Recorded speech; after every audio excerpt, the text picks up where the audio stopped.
Jody wakes up again. She's restless with no avail. She hasn't slept through an entire night in weeks. She goes down to the kitchen to get a glass of ice water to ward off the heat. Then she goes outside to gaze up at the night sky. It's a sight to see when you're isolated on your own land miles away from anything.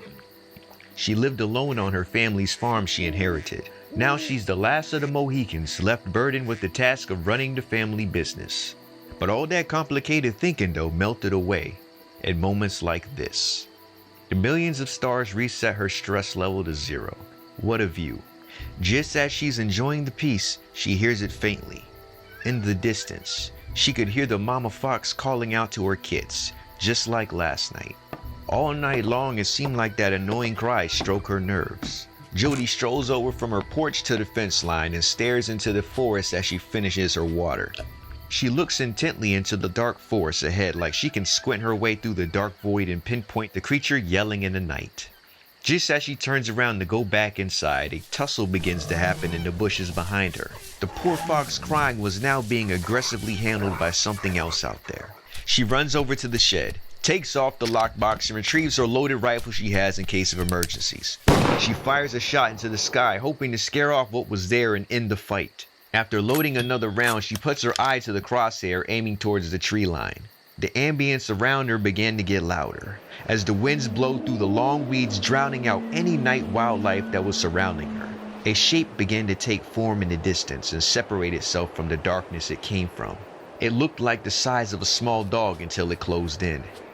Jody had never seen a wolf so big in her life. It looked as big as one of her horses. She tries to talk some sense into it as if it would process her words. "That's far enough," echoed from her lips across the field. She aims the rifle and begins to walk towards the small fence that circles around her house. Nothing changed. The wolf's demeanor doesn't sense the danger and just sees prey. It's close enough now to see the moonlight catch the red in its eyes. The shot goes out and the wolf stops mid-step but doesn't flinch in fear. She opens her rifle to load another shot, but her nerves get the best of her, making her drop her bullets into the tall grass. Jody manages to find one and slaps it into the barrel and cocks it. She looks up and no wolf. She aims and swings left and right, trying to cover the whole area where it could be hiding. Suddenly, something is flung through the air and lands right at her feet. The mangled fox shakes as its mouth hangs wide open.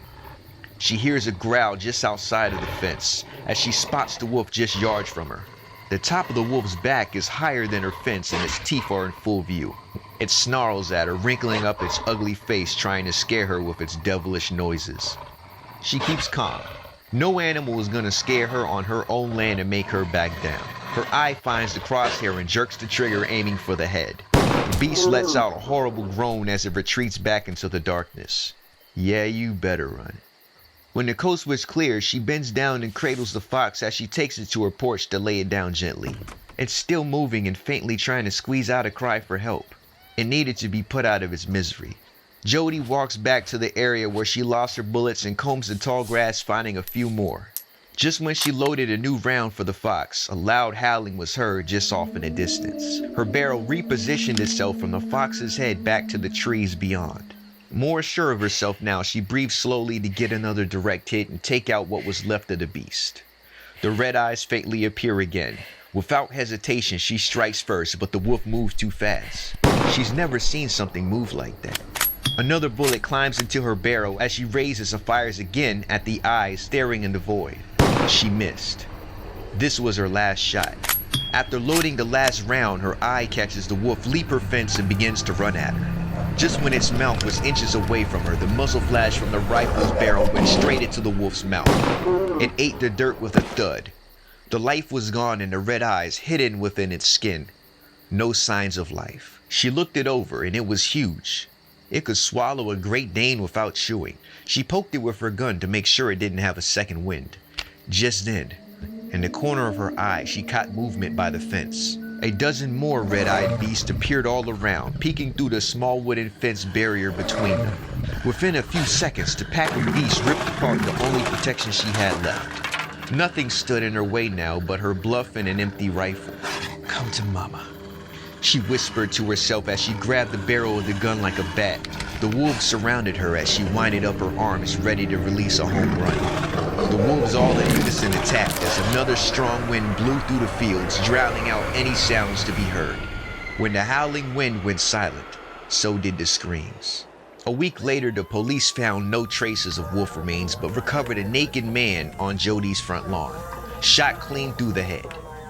No one has seen her since, but late at night during a full moon, you can hear the howls of a creature lurking around her property line.